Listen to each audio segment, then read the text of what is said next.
I've got inks, colours, disposable needles.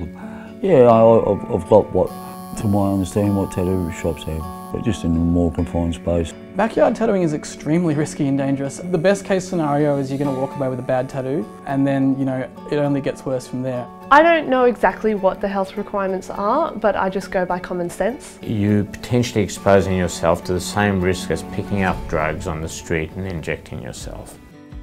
People of all ages and all walks of life get tattoos for all sorts of reasons these days. Some people get them for a particular meaning. Some people definitely get them for fashion. Some people get them as a form of cathartic sort of healing, I think, sometimes as well. At the height of age limit, I think I've tattooed an 88-year-old woman. The flip side is that it's also got a lot of people interested in becoming tattooers, and I think because of this you've had a bit of a boom of the backyard tattooing, which is definitely the downside of the popularity of tattooing. When I'm tattooing, I'm just zoned into tattooing and just zone out from anything else, and I love it. It's my buzz in life. I was institutionalised from when I was 11 until 20 years ago, and I was in prison more than I was out. When I was in prison, we were conniving about how we can get a tattoo machine together, and we made one up from a cassette player motor. Got a bit of wire and got a sewing needle. We tried to find some ink, and so through art class we got some charcoal sticks and off we go, you know, start tattooing each other. And in prison it was one sewing needle and we'd tattoo 20 people with it. You know, there was no, who cares? John first learnt to tattoo when he was in prison. Since then he's been tattooing others in his home for nearly 20 years. He has many regular clients and insists his practice is safe. Today I'm getting roses and swirls. I don't know, I just feel more eased up coming to see John. And plus I've got a good relationship with him, we've got a good bond.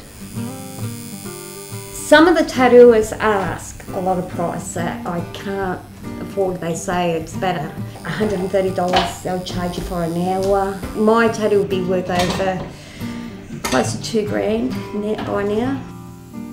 I think people choose to see backyarders because people think that it's going to be cheaper. Most of the time they're going to end up paying more to get this tattoo fixed by a professional anyway, if it's even possible. And that's the best case scenario. If you're going to basically pay for an original painting on your skin, it's going to last forever. You should expect to pay what it's worth. Looks good. Associate Professor Martin Weltman is the head of the Gastroenterology and Hepatology Department at one of Australia's largest hospitals. He says he's seen a number of patients who have been diagnosed with hepatitis after getting a backyard tattoo.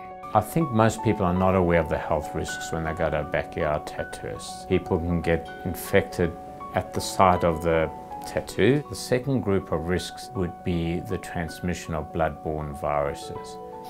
So HIV, hepatitis B, hepatitis C and other related viruses. Well, the worst case we've seen are people who've died from this. To my understanding, when opening up a tattoo shop, you've got to get a check from the health department and all that stuff. Yeah, I haven't had a check. No one's ever told me to stop it. Oh, one person. Registration and licensing laws vary between states. In Victoria, it is a legal requirement to register a business with the local council. Health services conduct an on-site inspection of the premises. In New South Wales and Queensland, a tattooist must hold a current licence to legally operate a tattoo business.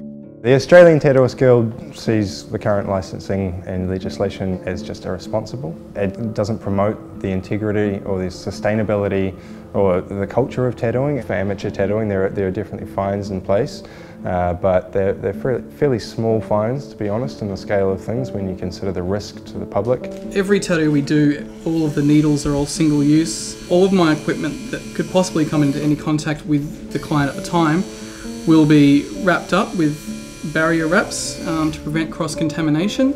Anything that can't be thrown away will be sterilised in our sterilisation room, which is actually separate from the tattoo area, and there it is put through an ultrasonic and then also an autoclave as well, which is actually legally required. John says his home operation is just as safe as any tattoo shop, and he takes every health precaution.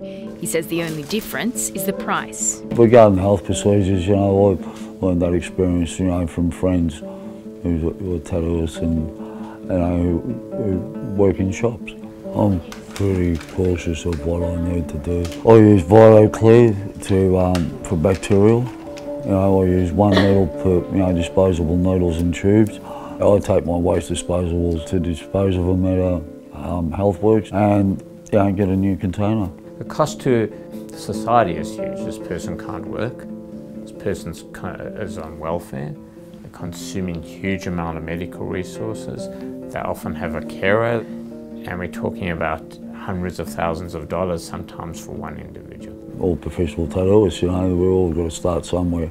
You know, and I choose not to work in a shop.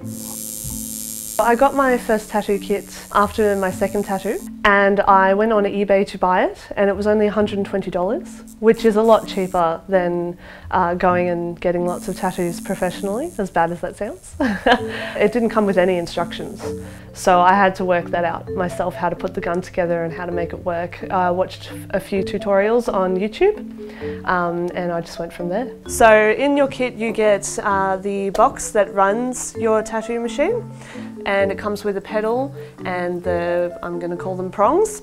How I dispose of the stuff is probably the one thing that I don't do very well.